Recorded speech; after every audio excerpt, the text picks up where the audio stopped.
етілген сабақты бастайтын боламыз. Жалпы мені сіздер тануыңыз мүмкін, танымауыңыз мүмкін. Давайте кімнен сабақ алып жатсыздар? Бірінші очередте өзімді таныстырып өтсем, есімім Жания Бақтиярқызы, Жетісайдың тумасымын, жасым 22-де, Женпу университетінің түлегімін және тендерді бизнеске айналдырдым. Жалпы тендердің арқасында осы уақытқа дейін тендерде 3 ИП, 1 ТО мен айналысамын. Жақында плюс 1 ТО болады, бұйырса. Айлық оборотымыз минимум 30 миллион теңгені құрайды. Тендердің арқасында ата-анамды шетелге алып бардым. Бұлай қарап тұрсаң, менің әке-шешем осы күнге дейін шетелге шығып көрмеген екен бірге. Аллахтың қалауымен 21 жасымда бұл кісілерді шетелге алып бардым. Самолетке бірінші рет отырып көрді. Тендер старт курсында 100 плюс шәкірт оқыттым. Нәтижелі, барлығы заң бойынша заказчиктермен сөйлесе алады. Және де өзім 5 шет елде болдым. Оның 2-і жұмыс бойынша Турцияда және Әзербайжан елінде болдым. Тендердің арқасында Алматы қаласынан, Аллаға шүкір, 21 жасымда 2 бөлмелі пәтер алдым наличкаға. Жалпы үй алу негізі оңай емес, но Алла қалап алдым, сіздерге де бұйырсын. Және де 1 айда тендер арқылы челлендж жасап, өзіме көлік алам деп отырып, осыған дейін әкем мініп көрмеген үлкен көлікті әкеме берейін деп, әкеме үлкен Хайландер көлігін 2018 жылға алып бердім. Жалпы бүгін не айтылады? Осындай менің нәтижелерімді көріп отырсыздар. Жалпы бар жоғы жасым 22-де.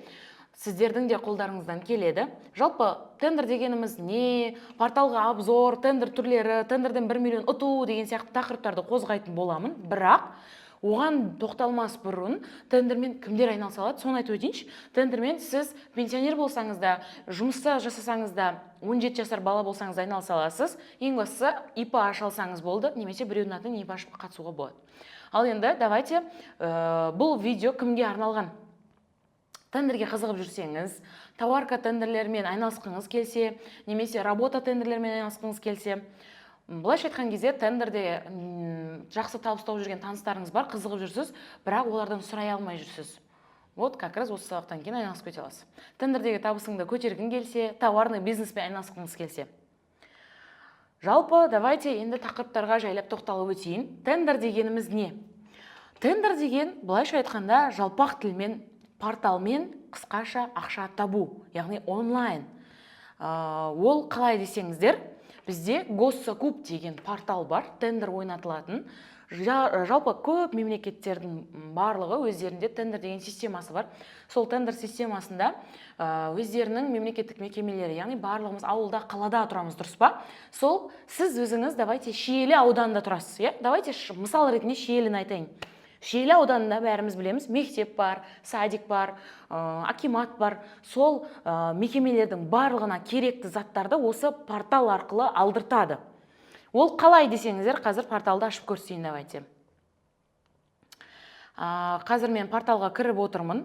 Поиск лотов дегенді басамыз. Осы жерде поиск лотов деп басқан кезде способ закупки запрос ценовых предложений белгілейсіздер. Статуста опубликован прием ценовых предложений деп предмет закупки де өзіңізге қандай тендер түріне кіргіңіз келіп тұр, соларға жайлап кіріп көрсеңіздер болады.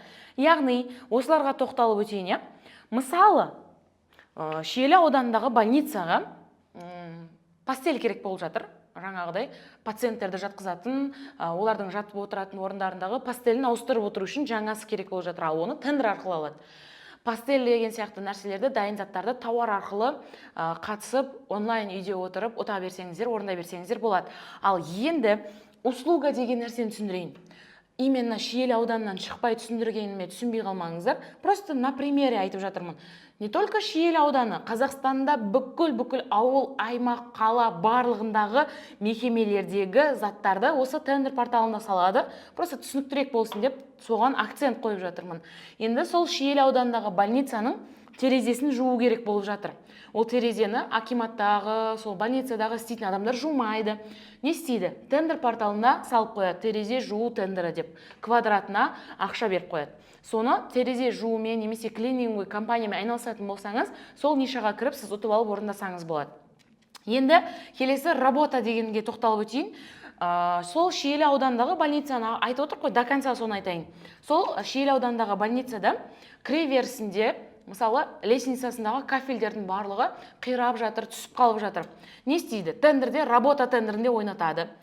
ұтып алған адам өзінің бригадасымен баруы керек, кафельді сатып алады, клейлерін сатып алады и жұмысын сол бригадасы жасап беру керек. Кафелін бәрін текстеп, әдемілеп қойып беру керек. Соны работа тендер деп айтады. Қысқаша айтқанда, тауар дайын зат, услуга қызмет көрсету, ал работа уже бұл жерде более широкий, яғни работада стройка болуы мүмкін, работада сіз бәлкім көшедегі брусчаткаларды жасап беру, дорожный знактарды қойып беру деген сияқты. Тоқталып өтейін, әшейін бір көрсетіп өтем, просто сіздерге түсініктірек болсын. Тауар. Мысалы, тауар тендерлерінде мына жақта шығып тұр, шланг шығып тұр.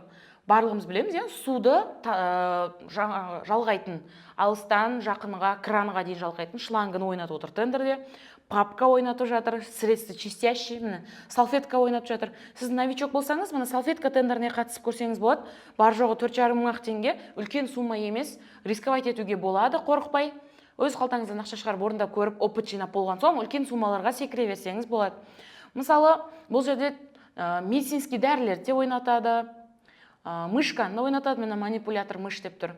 Давайте услугаларды бір көрсетіп жіберейін, чтоб сіздерге понятно болуы үшін. Бұл сабақты мен ақыры жасап жатырмын, до конца көріп қараңыздар, сіздерге пайдалы болады. Міне, услугада дезинфекция шығып жатыр. Услугада мен сіздерге айтайын, сіз источник болсаңыз, машина жөндеу тендерлер шығады, мойка тендерлер бар машиналарды жөндеу бойынша. Садиктердегі мусорларды алып кетуі деген сияқты. Мен даусыма мән бермеңіздер, кішігірім ауырып қалғандықтан, ауырып тұрсам да Алланың қалауымен сіздерге сабақ жүргізіп жатырмын. Сондықтан қаттырақ ренжіп қалмаңыздар деген өтініш. Работа тендерін қарап көріңіздер енді.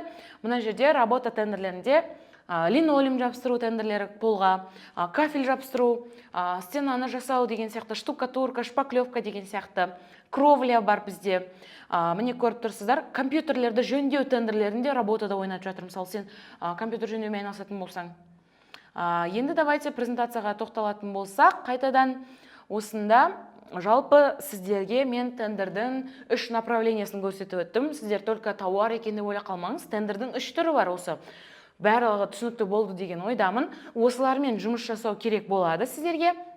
Жалпы 1 миллион теңге ай сайын тендер арқылы тауып отыру үшін дәл осы 3 направленияны дұрыс түсініп алсаңыздар, сіздерге тендер арқылы жақсы табысқа жетуге болады. Енді осы 3 направлениеге қалай қатысып ұтып алу қызық болатын болса, анализ жасау қызық болатын болса, менің келесі видеоларымды қарасаңыздар болады. Немесе мен күнделікті жалпы прямой эфирлер инстаграмда жүргізіп отырамын, маған тіркеліп алыңыздар. Және Алматы қаласында офлайн және онлайн практикум сабақтар жүргізіп отырамын. Сізге тендер саласы менікі емес деген сияқты өзіңізді сынап көру үшін сол практикумдарыма қатысып көріңіздер. Кәдімгідей тендер саласында өздеріңіздің ақшаларыңызды сол сабақтан кейін-ақ тауып кетесіздер.